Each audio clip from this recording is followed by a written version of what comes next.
अस्सलाम वालेकुम स्टूडेंट। आज की इस वीडियो में हम डिस्कस करने के लिए जाते हैं शॉर्ट क्वेश्चन 3.14 से 3.17 तक। चलिए स्टूडेंट स्टार्ट करते हैं। पहला क्वेश्चन है 3.14। 3.14 शॉर्ट क्वेश्चन वो कह रहा है कि टू ऐसी सिचुएशन बताएं जिसमें हमें फोर्स ऑफ फ्रिक्शन यानी कि जिसमें फ्रिक्शन की हमें जरूरत होती है। हमने जो टॉपिक पढ़ा था फ्रिक्शन वाले में, उसमें हमने पढ़ा था फ्रिक्शन के एडवांटेज भी होते हैं, फ्रिक्शन के डिसएडवांटेजेस भी होते हैं। एडवांटेजेस क्या होते हैं, डिसएडवांटेज क्या होते हैं। इनफैक्ट इस क्वेश्चन में वो कह रहा है कि फ्रिक्शन के कोई से दो एडवांटेज बताएं। फ्रिक्शन हमें जरूरी क्यों होती है why friction is needed. In fact वो ये पूछ रहा है।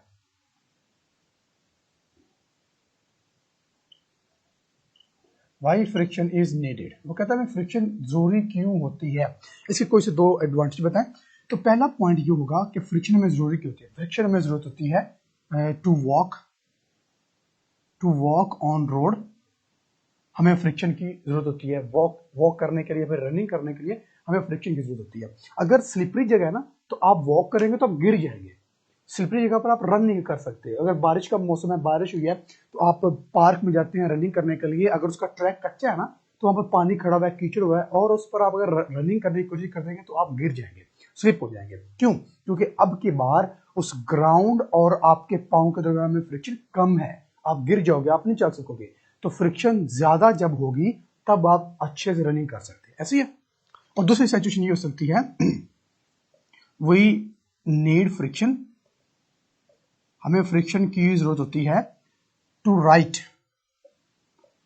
राइट ऑन द पेज, हमें पेज पर लिखने के लिए भी फ्रिक्शन की जरूरत होती है। अच्छा, एक प्लास्टिक बैग होता है ना, प्लास्टिक बैग, शॉपिंग बैग इसको बोलते हैं, जिसको शॉपर का नाम देते हैं।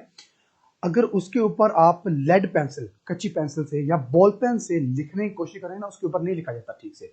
अगर वही बॉल पेन या जो पेंसिल है उसको आप यूज करें किसी पेज के ऊपर, बुक वाले पेज के ऊपर, रजिस्टर वाले पेज के ऊपर, तो आप इजीली लिख सकते हैं। रीजन क्या है, वो जो शॉपिंग बैग है ना, प्लास्टिक का बैग जो शॉपर है, उसके तरफ उसकी अगर सरफेस देखें और बुक वाले पेज की सरफेस देखें, दोनों डिफरेंट होती है। शॉपिंग बैग और बॉल पेन के दरमियान फ्रिक्शन कम है, तो बॉल पेन ठीक से लिख नहीं सकता।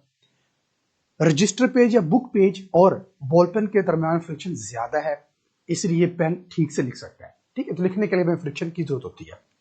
नेक्स्ट वो कहता है 3.15 में वो कह रहा है कि जो how does oiling of machine, वो कहता है कि मशीनरी के कुछ पार्ट्स हैं, मशीनरी है, हम जैसा कि मोटरसाइकिल है, उसकी गरारी, चेन गरारी जिसको बोलते हैं, उसकी गरारी और उसके चेन के दरमियान हमने ऑयलिंग करते रहते हैं, हर 10 दिन बाद, 5 दिन बाद ऑयलिंग की जाती है।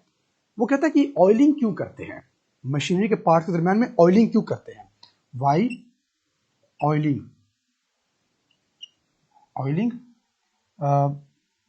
On parts of machine.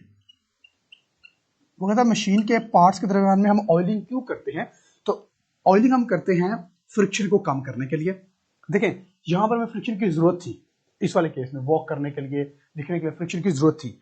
इस वाले केस में, मशीनरी वाले केस में हमें फ्रिक्शन की जरूरत नहीं है। तो किसी जगह पर हमें फ्रिक्शन की जरूरत होती है, किसी जगह पर नहीं होती। अब इस केस में जरूरत थी तो हमने कहा जी हमें चलने के लिए फ्रिक्शन चाहिए। अब मशीनरी वाले केस में हमें फ्रिक्शन की जरूरत नहीं होती। अगर फ्रिक्शन होगी ना तो जो चेन होगा ना वो टूट जाएगा, ऐसी है। अगर फ्रिक्शन होगी ना तो दरवाजे की जो कुंडी होती है ना वो बंद नहीं होगी, ऐसे ही है। और भी डिफरेंस की एग्जांपल है। वो कहते हैं ऑयलिंग क्यों की जाती है। तो याद रखना है कि जितने भी हमें स्मूथ सरफेस नजर आते हैं उतनी होती नहीं है। तो इनफैक्ट जो फ्रिक्शन ऑयल होता है, इसका काम होता है कि सरफेस को और ज्यादा स्मूथ बनाना। जैसा कि सपोज करते हैं कि ये हमारे पास दो सर्फेसिस हैं और इसके ऊपर हमने एक ब्लॉक रखा हुआ है। जब ब्लॉक हम स्लाइड करेंगे तो हमने इसका माइक्रोस्कोपिक व्यू लिया था, याद है। तो इसमें हमें कुछ इस तरह से नजर आया था कि ये नीचे वाली सरफेस है, और नीचे वाली सरफेस को हम ब्लैक बनाते हैं, ये नीचे वाली सरफेस है, और ये जो है ये ऊपर वाली सरफेस है, ऐसे ही है। तो हमें कुछ यहाँ पर पॉइंट्स नजर आए थे और इन पॉइंट को नाम दिया था कोल्ड वेल्ड का, याद है, कोल्ड वेल्ड। इनफैक्ट इनको हम बोलते हैं पिट्स एंड बम्प्स, जंप जिसको हम बोलते हैं, ऊपर नीचे जो जगह होती है। तो इनफैक्ट जब हम ऑयल करते हैं तो हम इस पिट्स एंड बम्प्स को कम करने की कोशिश करते हैं। तो जितने ये कम होंगे सरफेस उतनी ज्यादा स्मूथ होगी, ठीक है।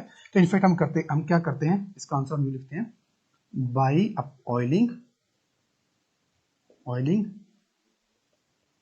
पिट्स and bumps reduce and surface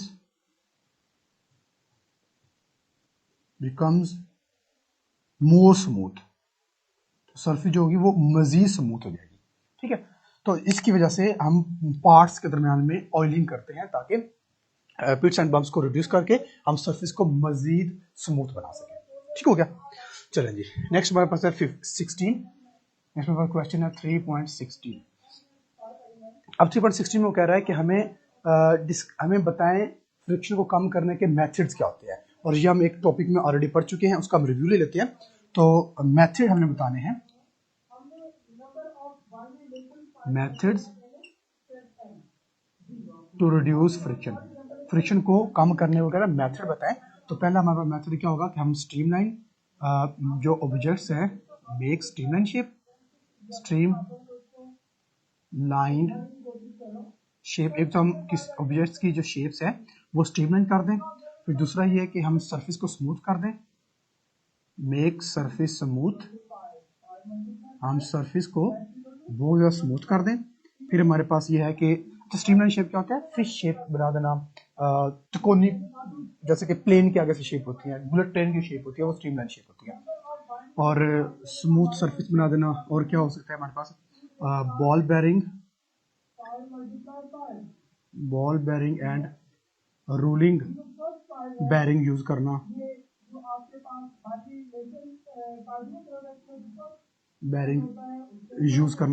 फिर क्या हो सकता है हमारे पास, फिर हो सकता है कि हम ऑयल लुब्रिकेंट यूज करें, लुब्रिकेटिंग द सरफेस,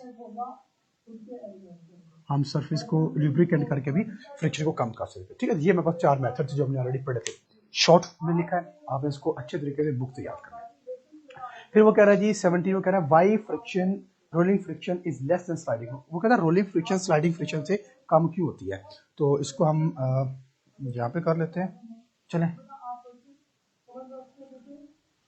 वो कहता है रोलिंग फ्रिक्शन जो है वो स्लाइडिंग फ्रिक्शन से कम क्यों होती है। तो 3.17 वो कह रहा है कि रोलिंग फ्रिक्शन कम होती है स्लाइडिंग फ्रिक्शन से, क्यों। Rolling friction is less than sliding friction, ठीक है। रोलिंग फ्रिक्शन स्लाइडिंग फ्रिक्शन से कम क्यों होती है। देखिए, in rolling one body move या फिर one body roll on other surface. अच्छा, एक चीज ये देखें, अगर हम रोल की बात कर रहे हैं, अगर सपोज ये हमारे पास है ना रोड है, अगर ये हमारे पास रोड है तो इसके ऊपर अगर कोई बॉडी मूव कर रही है, इसका मतलब टायर रोल कर रहा है, एक टायर मैं बनाता हूँ, ये मेरे पास एक टायर है, ठीक है। और दूसरे केस में हम यूं करते हैं कि एक यही हमारे पास रोड है और ऑब्जेक्ट ऊपर स्लाइड करेगा, यानी कि हमारे पास ब्लॉक है, ब्लॉक ने स्लाइड करनी है। अब ये देखें, रोलिंग के अंदर जो एरिया इन कॉन्टेक्ट है बिटवीन टू सर्फेसिस, यानी कि टायर और रोड के दरमियान वो कम है, और इस वाले केस में जो एरिया इन कॉन्टेक्ट है बिटवीन ब्लॉक एंड रोड वो ज्यादा है, ठीक है। तो जितना एरिया ज्यादा होगा फ्रिक्शन उतनी ज्यादा होगी। Okay, in one body roll on other surface, the area in contact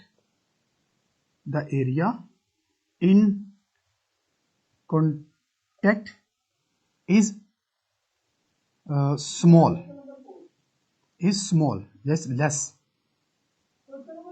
जो एरिया इन कॉन्टेक्ट है बहुत कम होता है, बहुत स्मॉल होता है। therefore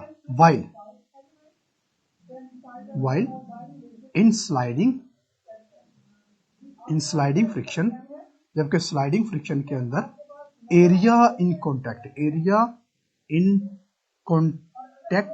is large, area in contact between, हम कर लेते हैं between two surfaces is large. ठीक है, ये बात समझे।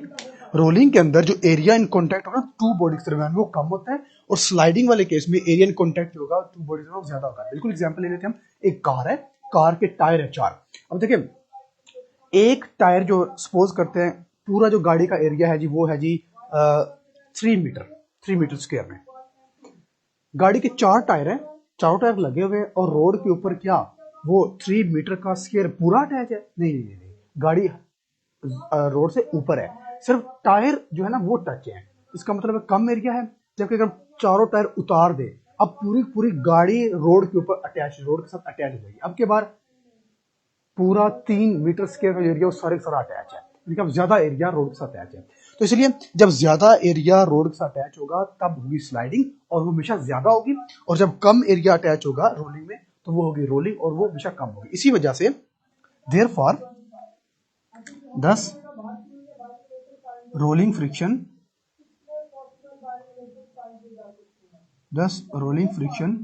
is smaller is less than sliding. इसीलिए जो रोलिंग फ्रिक्शन होगी वो स्लाइडिंग से कम होगी। ठीक हो गया, बात समझ आ गई, ये लॉजिक समझ में आ गई। ठीक हो गया। तो फ्रेंड्स ये थे हमारे आज के शॉर्ट क्वेश्चन जो हमने किए 3.13 से 3.17 3.14 से 17। आई होप कि आपको इसकी अंडरस्टैंडिंग हुई होगी।